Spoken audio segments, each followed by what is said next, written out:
Hello guys, स्वागत है आपका रियल लाइफ मोटिवेशन के एक नई वीडियो के साथ में। गाइस, आज हम ऐसे बंदे की मोटिवेशन स्टोरी जानने वाले हैं जिसको उसके माँ बाप ने निकाल दिया और स्कूल से निकाले गए और ना ही किसी कंपनी वाले ने रखा।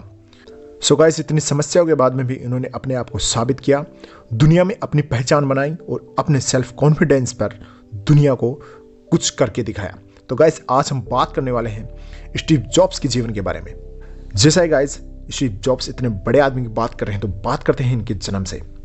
बात है 24 फरवरी 1955 की। जॉन इनकी माता का नाम था, अब्दुल जिंदाल इनके पिता का नाम था। जैसे ही गाइस ये अनमैरिड पेरेंट थे तो जॉन इनकी माता इनको नहीं रखना चाहती थी। पॉल जॉब्स और क्लोरा जॉब्स नाम के एक कपल ने इनको अडॉप्ट किया। जैसा कि पॉल जॉब्स और क्लोरा जॉब्स एक मिडिल क्लास फैमिली से थे, एवरेज फैमिली थी। पैसों की प्रॉब्लम जैसा कि आपको पता है हर फैमिली में, मिडिल क्लास फैमिली में रहती है, तो इनकी फैमिली में भी यही प्रॉब्लम थी। गाइस, स्कूल से इनकी रुचि इलेक्ट्रिशियन में थी। सो गाइस, इनकी पढ़ाई में बिल्कुल भी रुचि नहीं थी। टीचर हमेशा इनको डांटते रहते थे। गाइस, एक बार की बात है, स्कूल टाइम में स्कूल प्रोजेक्ट के लिए HP कंपनी के मालिक विलियम हुले के पास में ये गए। वहाँ से इन्होंने कंपनी से कुछ पार्ट्स मांगे। सो विलियम हुले ने इनको पार्ट्स तो दे दिया और साथ ही में इनको समर इंटर्नशिप पर भी रख लिया। गाइस, जब ये छोटे थे तभी से इनकी आदत थी, पागलपन था परफेक्शन का, कि साला कोई काम करो ना तो ऐसा करो कि उसके मुकाबले का कोई काम ना कर सके। तो गाइस, इन्होंने ऐसा ही कुछ किया। बात है 1973 की। अपने परिवार की सिचुएशन को देखते हुए उन्होंने अटारी कंपनी में एक टेक्नीशियन की जॉब पर लग गए। सो गाइस, वहां पर जॉब करते हुए बाबा रामदास की एक पुस्तक इनकी हाथ लगी। पुस्तक का नाम था बिहाइंड नाउ। उस बिहाइंड नाउ पुस्तक से ये काफ़ी प्रभावित हुए। इनकी रुचि आध्यात्म की ओर जगने लगी। सो गाइस, इन्होंने और इनके कुछ कॉलेज के साथियों ने आध्यात्म की खोज के लिए भारत आ गए। भारत में करोली बाबा के आश्रम पहुंचे तो उनको पता चला कि उनकी तो देहांत हो चुका है। सो वहां से इन्होंने निर्णय किया बाबा हेडगन के पास जाने का। भारत में भी इन्होंने काफी समय बिताया, जैसे कि दिल्ली, उत्तर प्रदेश और हिमालय जैसे क्षेत्रों में। सो काफी दिन यहाँ पर रुकने के बाद में यह कैलिफोर्निया वापस लौट जाते हैं। इनके पिताजी का एक छोटा सा कार गैरेज था। उन्होंने वहीं पर एप्पल कंपनी की शुरुआत की। बात है 1981 की। उन्होंने एक आईपॉड लॉन्च किया। सो आईपॉड की कीमत काफ़ी ज़्यादा थी तो इनको कोई प्रॉफिट नहीं हो रहा था। यह अपने कंप्यूटर की हमेशा ही रेस्पेक्ट करते थे।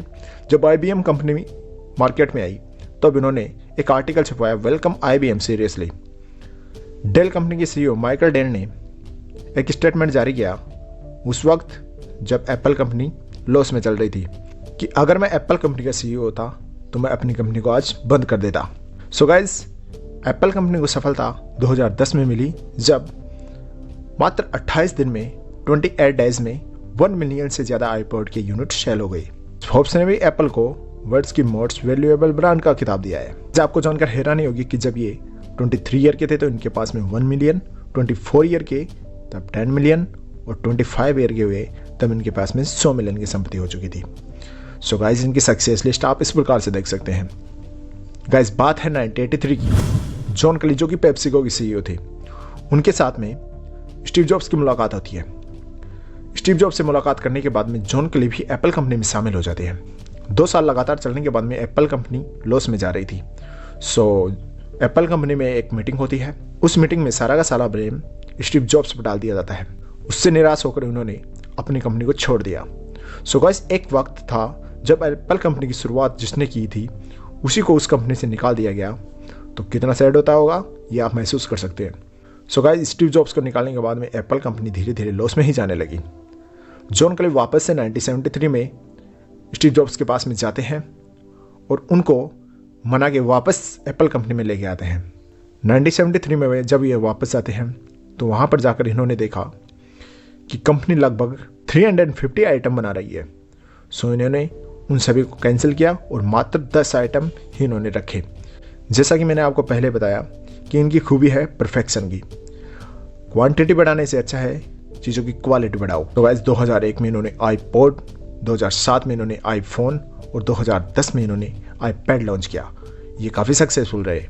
एक बार इनके पिता अपने कार गैरेज में एक पीछे की ओर माइका लगा रहे थे, तो माइका लगाते लगाते इन्होंने अपने पिताजी से प्रश्न किया कि पिताजी, आप ये क्या कर रहे हो, अंदर की तरफ माइका लगाने से क्या होगा। तो उन्होंने कहा कि बेटा, अगर चीज़ें अंदर से सही होगी तो ही काफ़ी लंबे समय तक टिक पाएगी।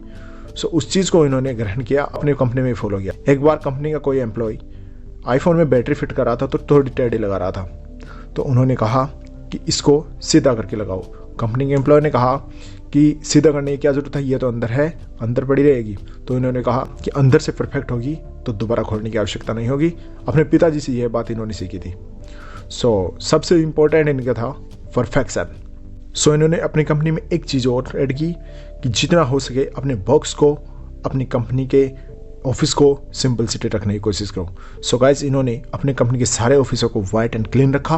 एप्पल कंपनी के बॉक्स को भी आप देख सकते हो, उस पर एप्पल कंपनी का लोगो आता है और एप्पल कंपनी का जो मॉडल है उसमें जो फ़ोन है उस फ़ोन का मॉडल लिखा हुआ आता है।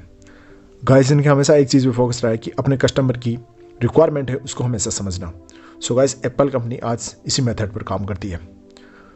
तो ये थी स्टीव जॉब्स की कहानी। उम्मीद आपको पसंद आएगी। ऐसी और मोटिवेशन स्टोरी देखने के लिए आप हमारे चैनल को सब्सक्राइब कर सकते हैं। मैं मिलता हूँ आपको अगले वीडियो के साथ में, तब तक के लिए जय हिंद, वंदे मातरम।